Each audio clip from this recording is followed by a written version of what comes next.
निशंक हो निर्भय हो मनारे, प्रचंड स्वामी बळ पाठीशी रे. अतर्क्य अवधूत हे स्मरणगामी, अशक्य ही शक्य करतील स्वामी.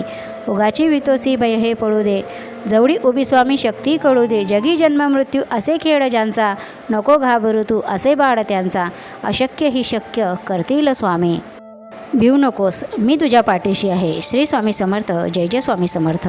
अनेक स्वामी भक्त स्वामींच्या नित्यसेवेमध्ये तारक मंत्राचे पठण करतात. तारक मंत्राचे अनुष्ठानही केले जाते, पण काहींना तारक मंत्राचा अनुभव येत नाही. आपण करत असलेल्या काही चुकांमुळे आपल्याला त्याचा अनुभव येत नाही. कोणत्या चुका असू शकतात याविषयी आपण आजच्या व्हिडिओमध्ये जाणून घेणार आहोत, त्यामुळे व्हिडिओ शेवटपर्यंत नक्कीच बघा.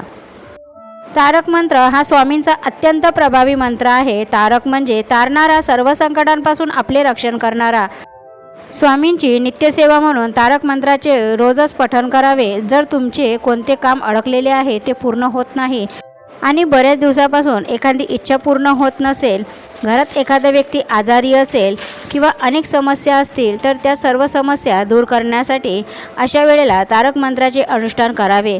तारक मंत्राचे 11, 21, 51 तुम्हाला जेवढं शक्य होईल तेवढं शक्य तुमच्या वेळेनुसार तारक मंत्र तुम्ही नित्यसेवेमध्ये म्हणा. तारक मंत्राचे अनुष्ठान करा, पण आपल्याला काही नियमाचे पालन करायचे आहे. तर आता बघूया की आपण कोणत्या नियमाचे पालन केले पाहिजे आणि कोणत्या चुका टाळल्या पाहिजेत. जेव्हा आपण नित्यसेवा करतो तेव्हा आपल्याला कोणाचाही संकल्प करण्याची गरज नसते, पण आपण एखादा अनुष्ठान करतो, पारायण करतो, तेव्हा आपल्याला संकल्प घ्यावा लागतो. जर तुम्ही तारक मंत्राचे अनुष्ठान करत आहात तर तुम्हाला संकल्प घेणे आवश्यक आहे. संकल्प करताना कधीही मी अखंड सेवा करेन असे बोलू नये, कारण मासिक धर्म, सूतक, विटाळा, अचानक परगावी जावे लागते किंवा प्रवास यामुळे आपल्या सेवेमध्ये खंड पडतो. त्यामुळे मी यथाशक्ती यथाकालीन सेवा करीन असे बोलावे. हे अनुष्ठान करताना आपल्याला संकल्प सोडताना आपण किती दिवस कोणत्या कामासाठी आणि किती वेळा तारक मंत्राचे पठण करणार आहोत हे बोलायचं आहे. तारक मंत्र शक्यतो देवघरामध्ये स्वामींच्या समोर बसूनच पठण करावा, पण जर तसे करणे शक्य नसल्यास तुम्ही घरामध्ये जिथं जागा स्वच्छ आहे त्या ठिकाणी बसून त्याचे पठण करू शकता. तारक मंत्राचे पठण करताना, अनुष्ठान करताना किंवा इतर कोणतीही सेवा करताना आसन घेऊनच बसावे. जर तुम्हाला जमिनीवर मांडी घालून बसणे शक्य होत नसल्यास तुम्ही खुर्चीवर बसून किंवा सोफ्यावर बसून आसन घेऊनच बसावे आणि मग आपली सेवा करावी. तारक मंत्राचे अनुष्ठान करताना शक्यतो 11 वेळा, 21 वेळा, 51 वेळा तरी तारक मंत्राचे पठण करावे. पण जर तुम्ही नित्यसेवेमध्ये पठण करत असाल आणि तुमच्याकडे तितका वेळ नसेल तर तुम्ही 1 वेळा, 3 वेळा, 5 वेळा किंवा 7 वेळा असेही पठण करू शकता. पण जर तुम्हाला अधिक चांगले परिणाम हवे असतील तर तुम्ही नित्यसेवेमध्ये सुद्धा कमीत कमी 11 वेळा किंवा 21 वेळा तारक मंत्राचे पठण करावे. प्रयत्न करावा जेणेकरून मंत्राची ऊर्जा वाढेल आणि ही ऊर्जा आपल्यालाही प्राप्त होईल.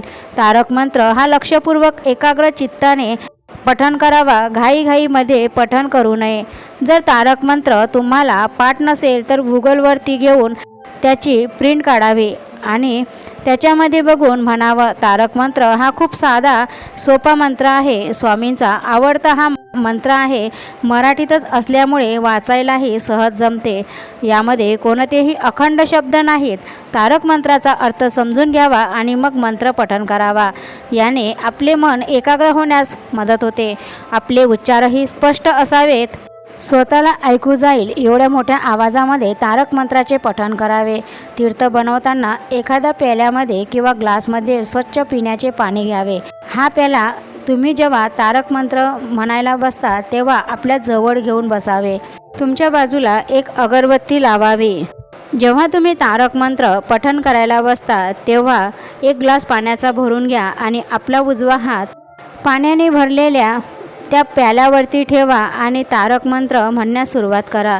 काही लोक हे तारक मंत्राचे नुसतं पठण करतात, तर काही जण हे तीर्थही बनवतात. तारक मंत्राचे पठण करताना आपण जितक्या वेळा तारक मंत्र म्हणणार आहोत तितक्या वेळा आपले पठण पूर्ण होईपर्यंत आपला हात पेल्यावरून काढू नये. तारक मंत्राचे पठण करत असताना मध्येच उठू नये, कुणाशीही बोलू नये.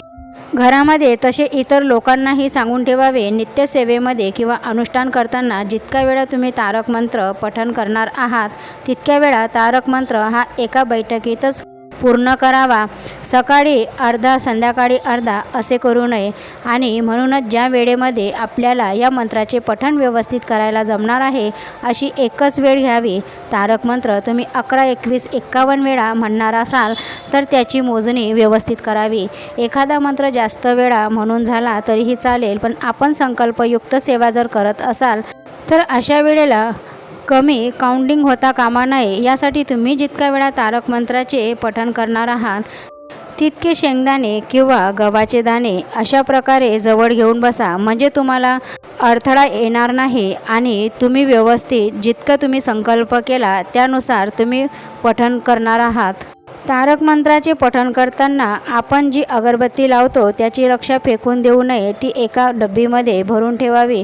रोजच्या रोज ही विभूती आपल्या कपाळी लावावी.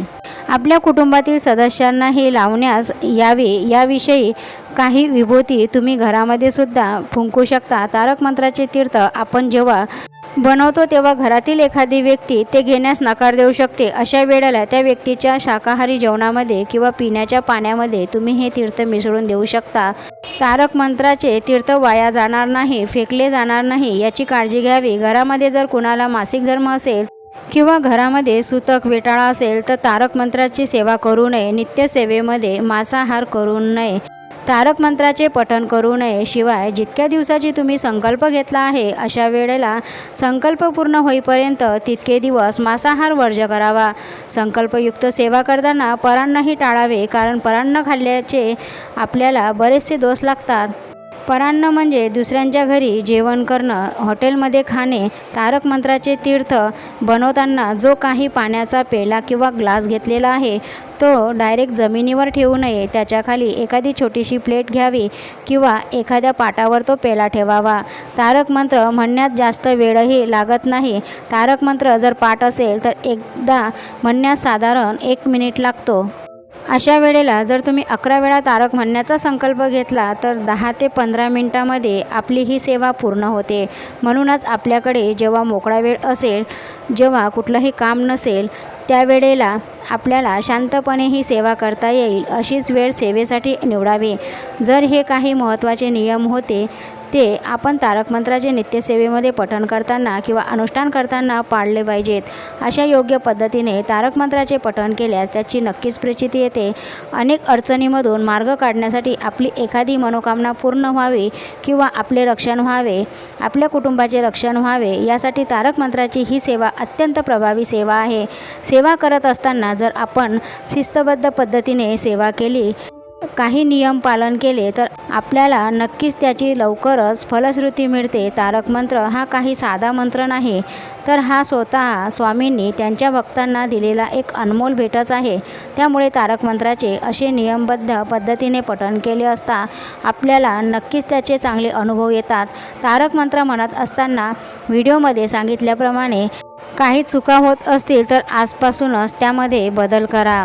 श्री स्वामी समर्थ. जय जय स्वामी समर्थ. असेच मोटिवेशन व्हिडिओ ऐकण्यासाठी, स्वामी संदेश ऐकण्यासाठी आपल्या चॅनलला सबस्क्राईब, लाईक, शेअर नक्कीच करा. तर भेटूया नवीन संदेशासोबत. श्री स्वामी समर्थ. जय जय स्वामी समर्थ.